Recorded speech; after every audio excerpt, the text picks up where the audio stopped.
Hi, everybody. So we are starting material for the uh, musculoskeletal system.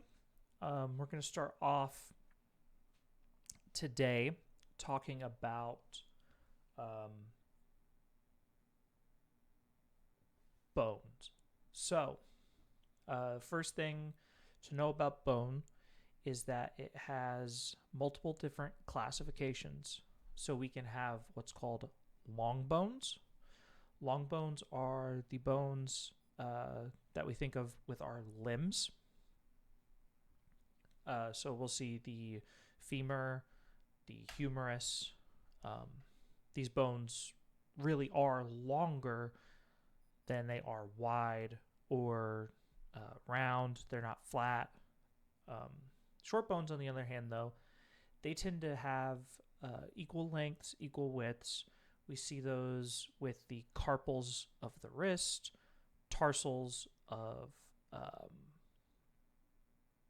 of the ankle, um, and these are generally smaller bones to begin with. Then we have flat bones. These bones exist in the ribs. They're going to be the bones of the skull, the bones of the face. And just like their name implies, they are flat. Then we're going to have irregular bones, and these bones don't fit any of those previous shapes. So a good example of that is vertebrae. And there's also some other bones like the sphenoid or the ethmoid within the skull, and those bones are relatively irregular. Moving on, we want to talk about the general organization of bone, right? So we can kind of think of bone as having layers to it. So on the outermost portion of the bone, right, you're going to have what's called the periosteum. It's pretty much a layer of tissue that overlies the actual bone tissue itself. Underneath that, you have what's called the compact bone. Okay. The compact bone, if you look at the picture here, compact bone is solid looking, right? There's no holes in it. And it's relatively continuous, all right? Underneath compact bone then comes spongy bone, and spongy bone is this area that looks like a sponge right in the middle. There's lots of gaps, and this is because this is where the bone marrow is. This is where actual bone, red blood cells, and other cells in the blood are synthesized. Okay. That means this spongy bone is very important for hematopoiesis, and it's even more important in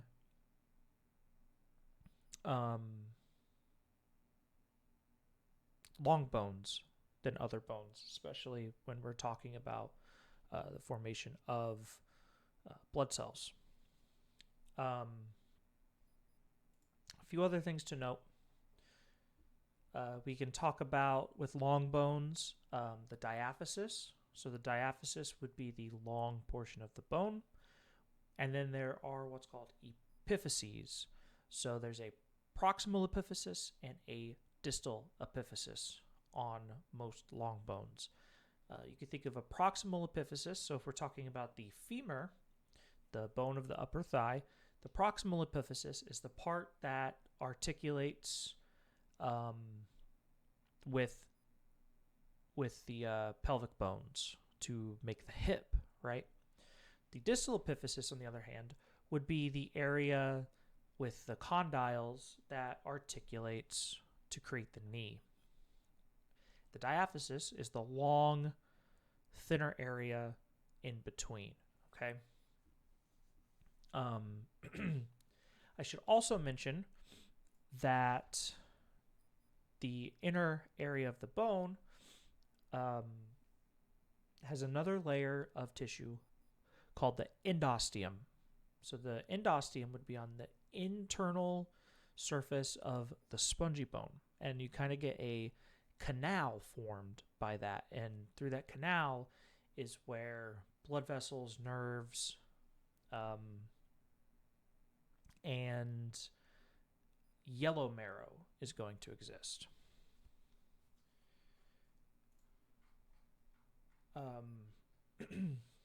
When we look at bone, it's important also to understand how bone is created. And essentially, we have two cells that really play a role in bone creation. So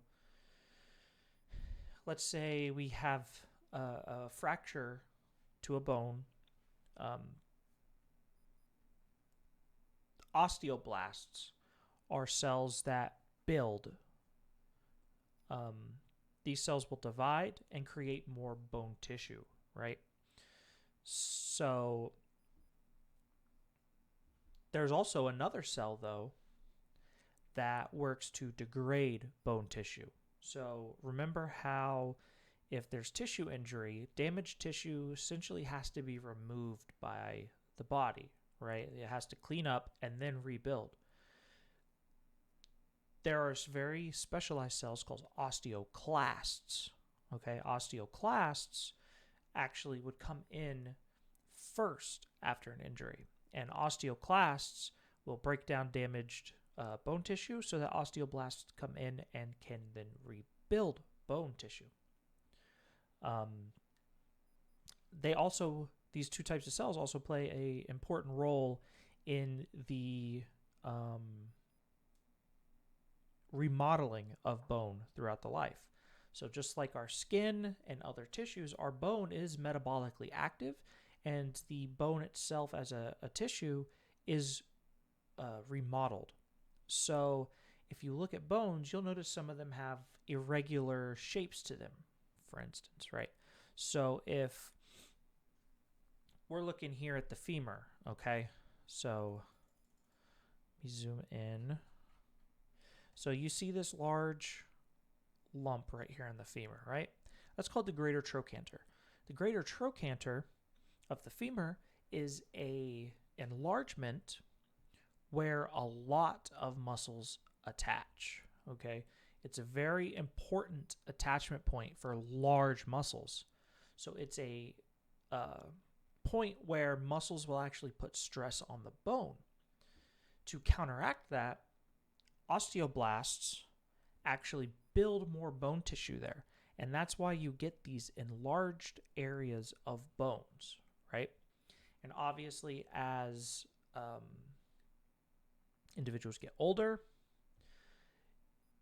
it's important to ensure you have proper levels of calcium, because osteoblasts use a lot of calcium within when they do their job.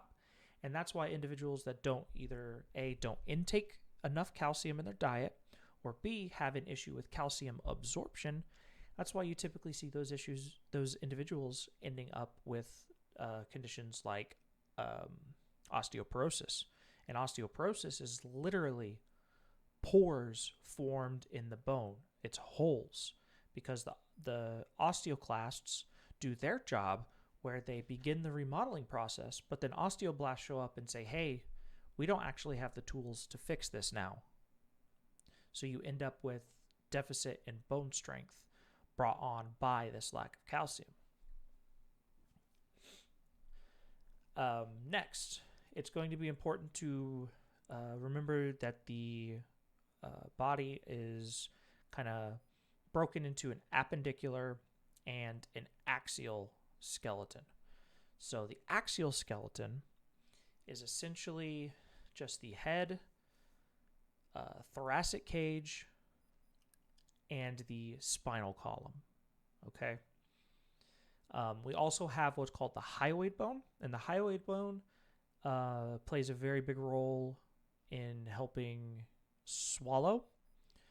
It's actually the only bone in the body that doesn't directly articulate with another bone.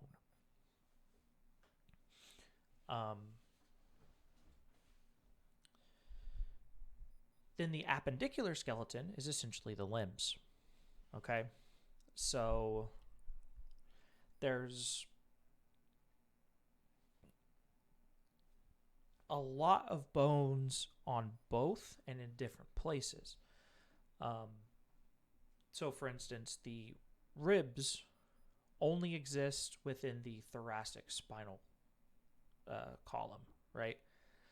And the ribs don't directly attach to anything but appendicular skeleton. Going on, we see here the vertebral column, right? So the vertebral column is a series of vertebrae. We have them kind of divided up into types.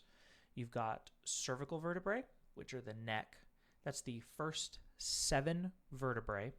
All right. So there are 7 cervical vertebrae. Then you have 12 thoracic vertebrae. All right. If you look at these, they're kind of shaped a little bit differently, right?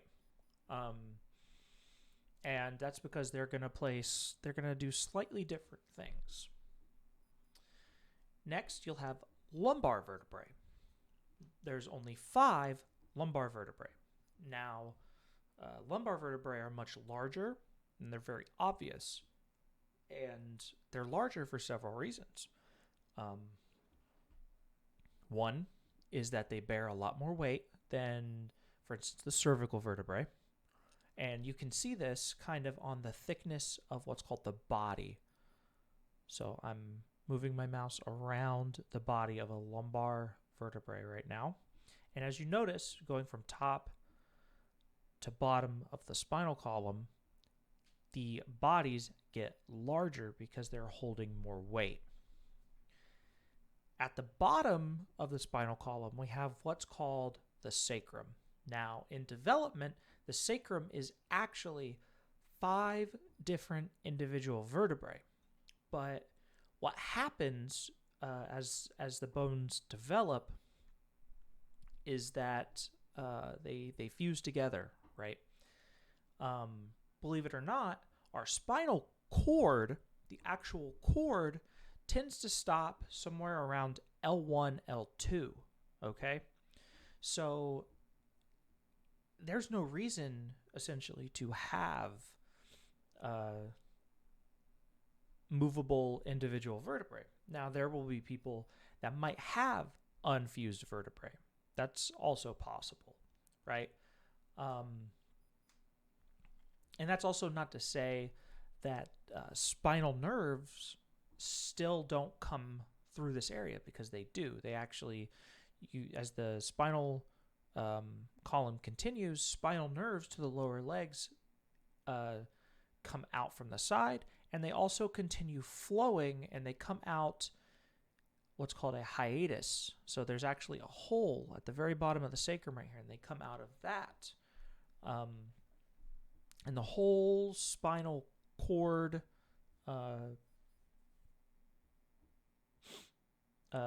setup is actually anchored to what's called the coccyx. And the coccyx is also, just like the sacrum, it is a set of very small fused vertebrae. It's pretty much what you would call your butt bone. It's relatively easy to injure if you fall, because it is very small. It's very fragile. And it can be a very disruptive injury to have, especially if you spend most of your job sitting down. Next, so we're going to begin talking about different types of joints. So most joints in the body that we're going to discuss here are synovial, which means that there's kind of a joint capsule that has what's called synovial fluid. But do know that there are other joints in the body. These joints can be like symphysis joints, which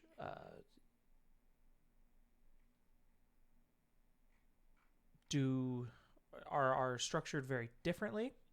We can also have gomphosis joints. There's suture joints, which is what actually holds all of the bones of the skull together. And it's also going to be important to note that each of these joint types might have certain subtypes to them. But the major ones we want to look at are synovial joints, because synovial joints are essentially freely moving. Okay, so first type, a ball and socket, you could think of your hip, you could think of your shoulder. There's pretty much the head of the bone fits into a socket, and this type of joint essentially gets total range of motion. It can move in any direction as long as it's not hindered by the shape of the bones or by the actual presence of other tissues. Next are condylar joints. So condylar joints are kind of like a ball and socket, but not as free. We see these in the hand, especially at what's called the metacarpal phalangeal joint. So in this picture here, this is metacarpal phalangeal joint 1. That is your index finger, metacarpal phalangeal joint 2. That is your index finger, where it articulates with the palm of your hand. Okay, so this area with the metacarpal bones is pretty much the palm of the hand, and the area here beyond marked phalanx is actually the fingers. So this joint is where the palm of the hand meets the fingers. This condylar joint, as you know, it can you can bend it. You can bend your finger towards your palm. You can bend your finger towards the back of your hand. You can slightly, you can wiggle left and right. You can do some rotation type motion where you move your finger in a circle while pointing. It's not as free as a ball and socket, but it's pretty close. Next, we talk about a plane joint.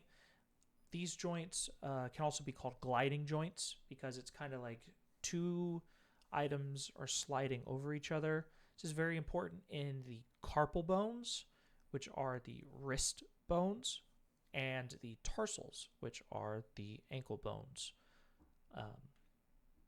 Hinge joints are very straightforward. So if you look at the elbow is actually technically three different joints. You're going to have the elbow, the humerus, the upper arm muscle, articulating with the ulna, the humerus articulating with the radius, and then you're going to have the proximal radio-ulnar joint, because the radius and the ulna do articulate together, and that's actually what allows you to rotate your hand to face up, to face down, etc. But if we're looking at just the humerus and the ulna, this is where most of the motion comes from when we think of movement at the elbow. So the humeral ulnar joint is a hinge joint. You could think of it literally as like a door hinge. It can pretty much freely open one way, but there's always going to be something that stops it from going the other direction, right? Next, we have a pivot joint, and these are a little bit rarer, but the pivot joint is very, very, very, very important for our ability to turn our heads. And this joint's actually pretty complex, but to kind of simplify it down, our first two vertebrae, the first two cervical vertebrae, they're very special. They look very different than the rest of the vertebrae. The very first is called the atlas, and that's the one that the occipital condyles of the occipital bone of the head actually sits onto, and you can see where it would articulate there, right? Well, directly underneath with C2, that's the axis, and it's called the axis because that's the one that the head's actually rotating around. So if you notice, there's a special process, and I don't like that there's this yellow or this orange highlight here because it kind of makes it difficult to see, but you can think of the axis as having an appendage that sticks upward, okay? So it goes up through the center of the atlas, and that's important because it allows, through a series of ligaments and very small muscles, it allows the head to rotate, whereas the atlas is going to, on its own, only allow kind of a nodding type motion, a yes or a no, or a yes type nod, whereas the axis gives you the ability to nod for no, okay? And what's really happening is that the atlas is actually rotating around that process called the dins of the axis, okay?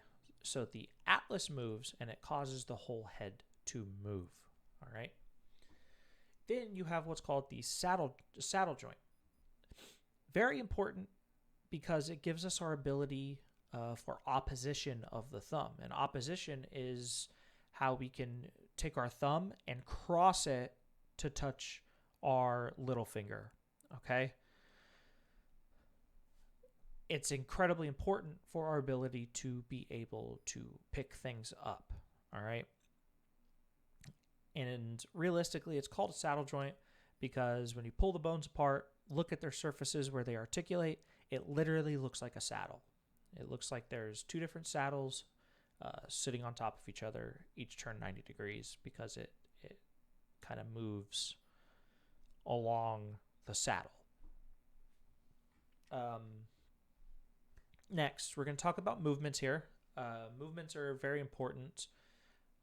As we get into the skeletal system, I want to remark that the muscles cause these movements, right?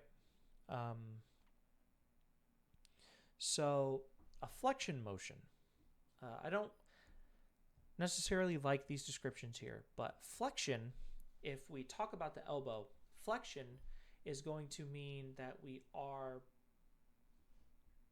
bringing our hand up towards our shoulder. So if you stand in an anatomical position and you only bend at the elbow, you should be able to touch your shoulder with your hand, right? That's flexing the elbow.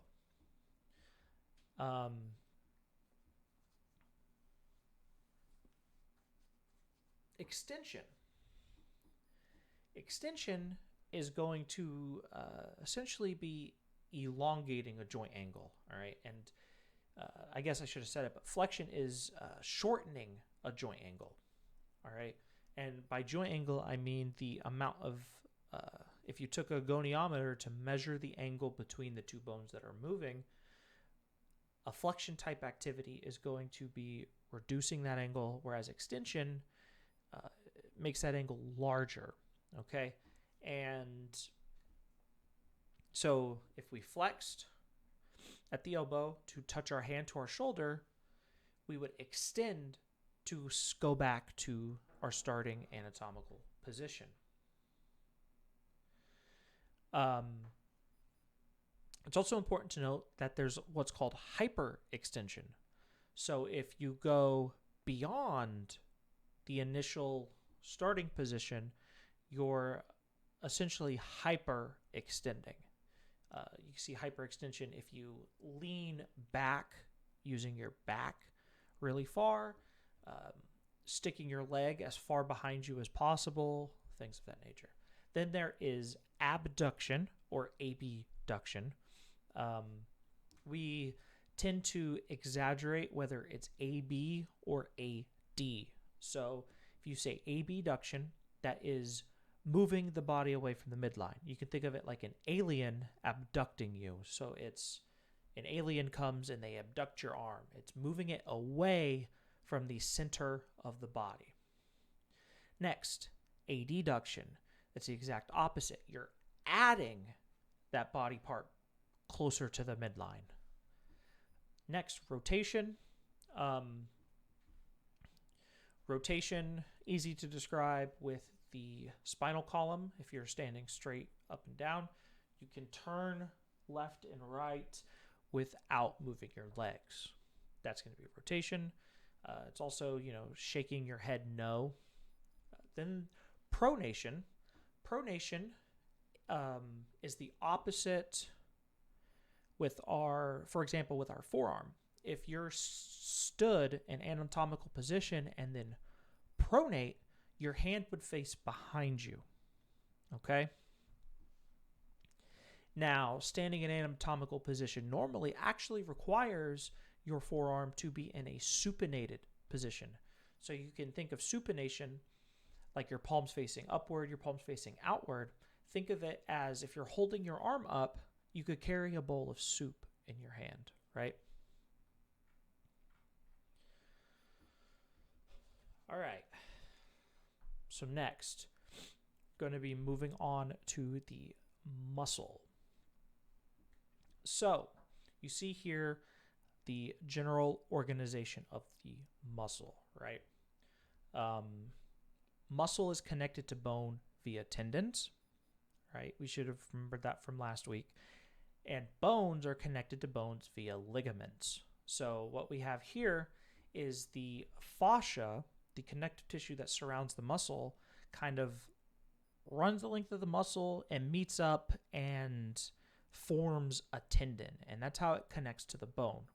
The tendon itself doesn't, it's pretty much just an anchor, right? It also plays a role in neurological feedback, but that's a different topic. Next, we want to look here and see how muscles organize. So we have the whole muscle, and within it, we see these different masses, right? You have what's called an epimysium, which is connective tissue kind of around the entire muscle, okay? The next layer of organization involves the perimysium. The perimysium kind of runs in between each of these bundles, right? And these bundles actually have a name. These bundles are called fascicles. Fascicles are simply just bundles of muscle fiber organized further by connective tissue, okay? And we won't go into a lot of details, but it's organized for a reason, okay?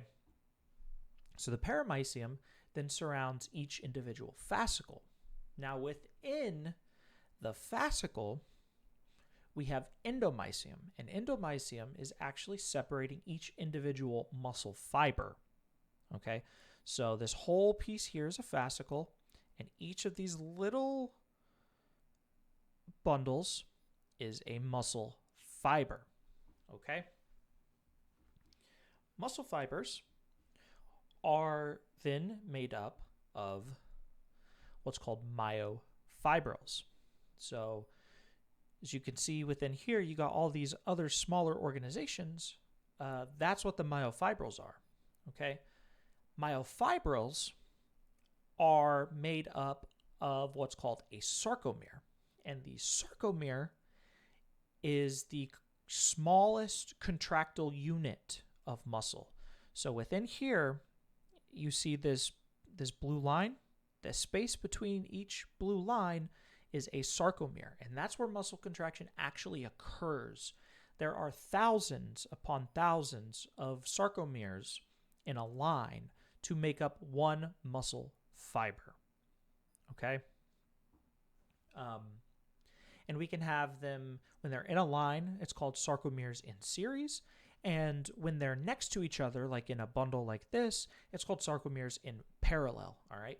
And the various arrangements allows for various different characteristics of muscle, right? It allows it to be really strong, and it allows it to be fast, okay? So each one of those different characteristics applies to a different part of that. So remember that muscle action, like everything else in the body, requires ATP to occur, okay? So essentially within the sarcomere, that small contractile unit, if we look back, you can kind of see other smaller lines within it. And those are other proteins. The two big proteins to remember, though, are the thick filaments and the thin filaments. On that illustration, the purple looking color, I should say like a magenta looking color, is the thick filaments. Those are called myosin, okay? It's a protein called myosin. Whereas the purple color is actin. Actin are thin filaments, right? And the alternation of these filaments is how you end up with muscle being striated or not striated. So if you remember back to how we can classify muscle tissue between skeletal, cardiac, and smooth, only skeletal and cardiac muscle have striations. Smooth muscle does not. And this is one of the various differences in how these muscles are organized, okay? So all muscle contraction essentially happens when myosin grabs onto actin and pulls it, okay? You can kind of think as myosin having these special binding sites on it that via chemical changes will grab onto actin and pull it closer, okay? And that's going to require ATP. It requires what's called an action potential, which is a neurological impulse, and we'll discuss action potentials really later. But basically, the muscle gets an electrical signal from the neuron, and that signals a couple changes within the muscle where sodium and potassium play a role. Sodium will actually go into the muscle cell. That's going to excite the tissue and actually allow the process of contraction to kind of begin, right? So myosin pretty much grabs on to actin. Now, there's one other thing to consider, and that's how muscle tissue also relies on calcium. So there's another protein that exists, okay? And what it does is it kind of blocks the ability of myosin to grab onto actin. So what's going to happen is that calcium plays a big role in muscle contraction. And this occurs via the sarcoplasmic reticulum releasing calcium. And that calcium is going to bind on to tropomyosin. And tropomyosin, when it's bound to calcium, kind of moves out of the way. And it allows myosin to essentially grab on to actin. And that's a big thing to consider. And this model of contraction So if you're going through your textbook, you'll see the pictures of how it kind of works. They're almost sliding over each other, right? This is called the sliding filament theory, right? And we pretty much know that this is how muscle contraction works because we can see sarcomeres in a microscope, and we see the filaments pretty much overlap with each other during contractile activity.